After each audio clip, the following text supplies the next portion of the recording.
50 টাকা দিতে হবে তো। সোশ্যাল মিডিয়ার ফার্স্ট পেমেন্ট। সবাই ভাবে আমি সোশ্যাল মিডিয়া থেকে অনেক টাকা, সবাই ভাবে আমি লাখ লাখ টাকা ইনকাম করি।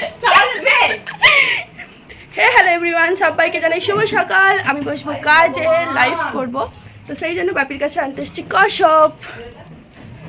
কসব শেষ, কালকে রাত্রে সব কসব কাজ করে শেষ করে ফেলেছি, তো আজকে আনতে এসেছি বাপির কাছে কসব। ও বাপি দাও দাও, জল আমার একটুখানি হলে হয়ে যাবে কাজটা, তো খানিকটুক দিলে হয়ে যাবে।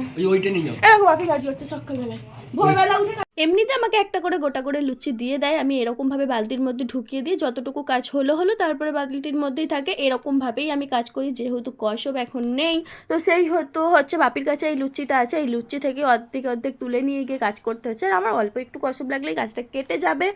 আর এমনি সময় তো সেরকম এ বাড়িতে আসি না, তো যখন এ বাড়িতে আসি শ্বশুর বৌমা মিলে রাজ্যের গল্প শুরু করে দিয়ে আমি আর বাপি এখন গল্প শুরু করে দিয়েছি। কিছুটা কসব তুলে নিলাম, কিছুটা কসব তুলে নেওয়ার পর যাচ্ছি বাড়িতে, ও বাড়িতে। চ যাবো দুজনে ঘুরোতে, চ। কি নিয়ে বসছিস? দাঁড়া বাপি ডাকছে কাজে বসে তারে। এ দেখো গাই সকালবেলা কি করছে আমার যা। একটা কামড় দে, দে একটু কামড় দে। ওই আমার গালে দে, চায়ের বদলে আম খাই। কে ছোট বউ? তুই হাফ গ্লাস চা খাইছিস, ওই জন্য বলি কেন মোটা হয়ে যাচ্ছিস দিন দিন। কি জ্বালা, বাথরুমে জল কিন্তু পড়ে যাচ্ছে বাথরুম থেকে। তাহলে দেখ 50 টাকা দিতে হবে তো। সোশ্যাল মিডিয়ার ফার্স্ট পেমেন্ট, এটাই ভাবছো না? না, সোশ্যাল মিডিয়ার ফার্স্ট পেমেন্ট আমার কর্তা মশাই পুরো 26টা ডিউটি করে নিয়েছে, টাকাটা তুলে দিয়েছে। ঠিক আছে, সকালে যাই সন্ধে আসে, কষ্ট করে উপার্জন করে এনে দিয়েছে গো, কোনো সোশ্যাল মিডিয়ার টাকা না এটা। সবাই ভাবে আমি সোশ্যাল মিডিয়া থেকে অনেক টাকা ইনকাম করি, কিন্তু 4 আনা টাকাও আমি আজ পর্যন্ত ইনকাম করিনি। সবাই ভাবে আমি লাখ লাখ টাকা ইনকাম করি, ভাবুক, ভাবতে তো আর টাকা লাগে না, তাই না? আমি ঘরের ভেতর দিয়ে জানলা দিয়ে দেখতে পাচ্ছি একটা কুমড়ো গাছ মরে গেছে। তো যখন এসেছি তখন আমার কর্তামশাইকে জিজ্ঞেস করছি, কী গো কুমড়ো গাছটা মরলো কী করে? বলছে ওই তো আমি ওখানে ওই টমেটো গাছটা হয়েছিল সেটাকে ছিঁড়তে গিয়ে কুমড়ো গাছের গোড়া উবড়ে দিয়েছে। তাহলে ভাবো আর কি বলি। হ্যাঁ, টমেটো গাছ ছিঁড়তে গিয়ে সে কুমড়ো গাছের গোড়া উবড়ে দিয়েছে, একটা চারা কুমড়ো গাছ মেরে ফেলেছে। তো কয়েকটা শসা হয়েছিল, সেই কয়েকটা শসায় আমি তুলে নিচ্ছি, কয়েকটা শসা ছোটো আছে, আমি তো খুঁজছি, আমি তো জানি না কোথাও হয়েছে। কর্তামশাই বলছে ওই দিকে দেখো, ওই দিকে হয়েছে, তো সেগুলোই তুলে নিলাম। আমি বলছি তো ছোটো আছে, এখন একটু বাড়ুক না। বলছে তুলে নাও, বাড়তে হবে না। তো বলে তুলেই নিলাম শসাগুলোকে। তারপরে এসে আমি এই যে বসিয়ে দিলাম ভাত, চাল তুলে দিচ্ছি, দেখতেই পাচ্ছ তোমরা। আর বাগান থেকে বাপি শাক এনেছে, আমার তো শাক বাছার সময়ই নেই। অপর্ণাকে বলেছিলাম যে অপর্ণা তুই একটু বেছে দে না রে, আমি কুটে নেবো খনো। তো ওই কুটে রেখেছিল, আমি লাইভ থেকে উঠে এসে আর এই যে কুটে নিচ্ছি। এদিকে কর্তামশাইয়ের মর্নিং ডিউটিতে রান্না, আবার লাইভে যাই, তার জন্য একটু হুড়োহুড়ি আমাকে করতে হয়। ও আমার বেছে রেখেছিল বলে তাড়াতাড়ি কুটে নিচ্ছি, অতটা প্রবলেম হচ্ছে না। মায়ের সঙ্গে আমি গল্প করছি আর শাক কাটি। তারপরে এই যে ফ্যান গড়ানো ব্যাপারটা শ্বশুর বাড়ি বলে নিজেকেই করতে হয়, বাবার বাড়িতে এখনো পর্যন্ত আমাকে কেউ ফ্যান গড়াতে দেয়নি, কারণ এই ফ্যান গড়ানো নিয়ে একটা কাহিনী হয়ে গেছে।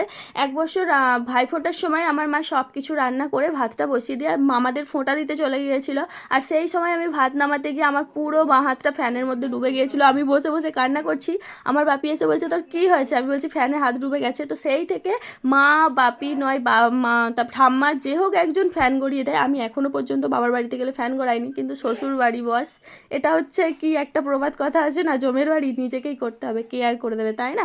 আর আমার এখন অতটা অসুবিধাও হয় না, তখন ছোট ছিলাম তাই পড়ে গিয়েছিল হাতে, এখন বড় হয়ে গেছি আর এখন হাতে পড়েও না, আর সব কিছু প্র্যাকটিস হয়ে গেছে, অনেক অনেক বড় বড় হাঁড়িও নামিয়ে দিই ফ্যান গড়িয়ে। তারপরে এই যে তোমরা দেখেইছো কিছুদিন আগে আমাদের বাগান থেকে আম পেড়ে এনেছিলো, তা থেকেই কয়েকটা আম নিয়ে বসে পড়েছি। আমার ইচ্ছা একদমই নেই এই আমটাম করার, কিন্তু তবুও নিয়ে বসে পড়লাম।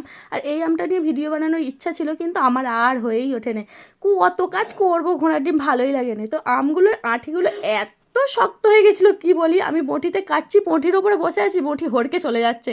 আর মা তো দেখে আমার আম কাটা দেখে কি হাসি হাসছে, আমিও দেখে থাকতে পারলাম না, লাস্ট পর্যন্ত হেসেই ফেললাম। আঁঠিগুলো এত শক্ত হয়ে গেছে, আমি যে বঁটিতে চাপ দিয়ে কাটছি, বঁটিতে বসে আছি, বঁটি হড়কে হড়কে চলে যাচ্ছে, কি একটা অবস্থা। এক থালা ভাত খেয়ে যদি আমি আম কুটতে বসতাম না, বোধহয় আমার ভাতটা হজম হয়ে যেত। আঁঠিগুলো এতই শক্ত হয়ে গেছে। তারপরে অনেক কষ্টে সব আমগুলো ফালি করে নিয়েছিলাম, ফালি করা নেওয়ার পর সব কটা আম একদম কেটে নিলাম, ঘ্যাস ঘ্যাস করে। দেখতেই পাচ্ছ, কেটে নিয়ে জলের মধ্যে রেখে দিয়েছি।